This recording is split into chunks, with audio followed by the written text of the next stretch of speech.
Hey everybody, let me talk in this video about control loops. So loops could be controlled by two commands, break and continue, and that's what we'll discuss it here. So let me open a new file and try to understand what we mean by control loops.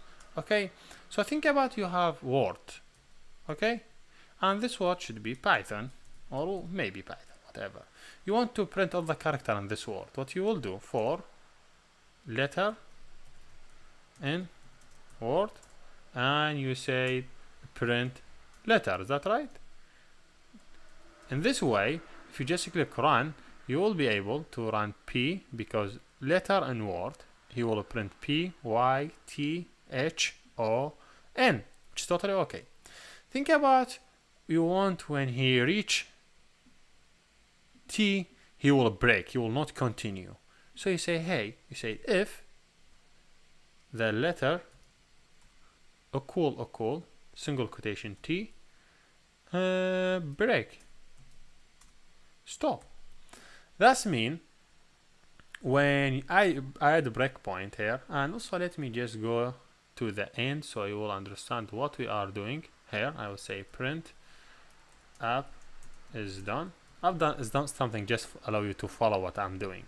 So debug, if you see here, he reach, he be the word. First he take P, is P equal T? No, he will continue. Is Y equal T? He will continue. Is T, he get it, is T equal T? Yes, he will break.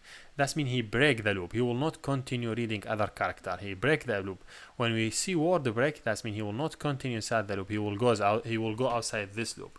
So because this loop, if you see it for loop, and it will start from here, this loop, so he will break it. So he will go to the next line. They start from same place, which is a print. He start from this place.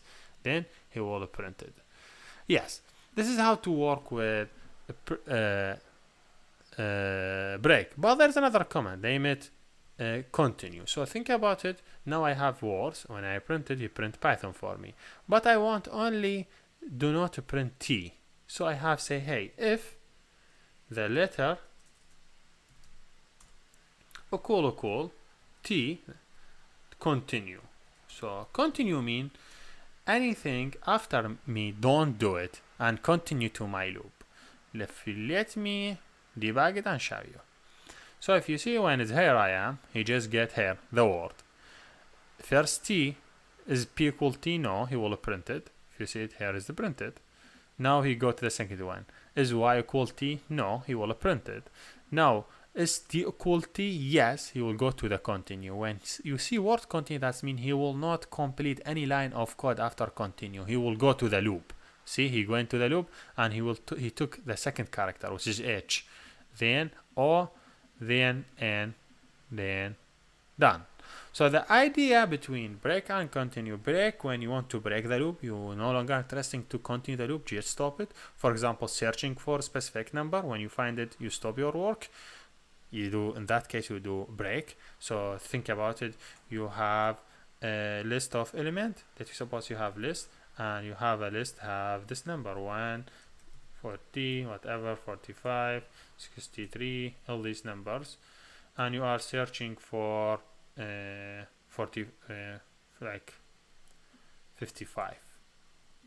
So what you will do, you will say, hey, for item in the list, and you say, hey, if I'm searching, if item equal, hopefully item correct, item equal, let me suppose you are searching for 45, so not 45, if suppose you are searching for 55, you say print number is found. Then after that you do break. So what's the idea behind the break? When he reach 55 and he find it, you are no longer interested to continue searching because you already find it. If you continue searching, it will cost you time. So you don't want to continue, just say break. So now if I just run it again, you see after he find the number, he have to break. See, number is found, then he break. So this is the idea from like break. Why you, the benefit from break, when you, for example, here we are searching, he first look first number, second, third, when he get the number, he found it, he break and went outside the loop, and we done. So I'm sure each app is done should be in the end, so just for you to keep it for you and refresh in the GitHub.